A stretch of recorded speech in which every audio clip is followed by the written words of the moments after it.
₹1,25,00,000 హిందువులకు అండగా నిలబడతాం. బంగ్లాదేశ్ను తీవ్రంగా హెచ్చరించిన ఆర్ఎస్ఎస్ చీఫ్.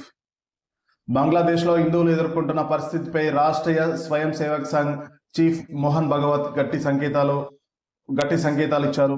అక్కడి హిందువులంతా ఏకం కావాలని, తమ హక్కుల కోసం పోరాటం చేయాలని పిలుపునిచ్చారు. సంఘ్ ప్రయాణం కొత్త దిగంతాలు అనే అంశంపై ముంబైలో ఆదివారం నాడు చేపట్టిన 2 రోజుల కార్యక్రమంలో ఆయన పాల్గొన్నారు.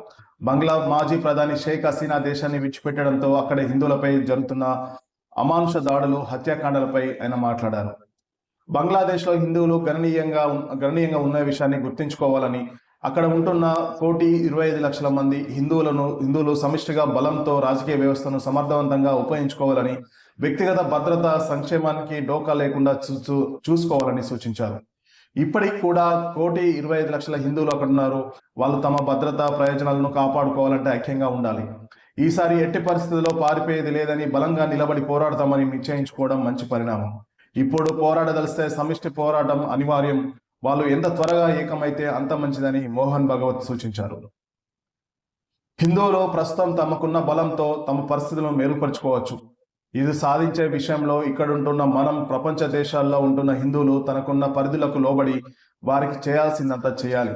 ఇందుకు నేను గ్యారంటీ ఇస్తున్నానని మోహన్ భగవత్ స్పష్టం చేశారు.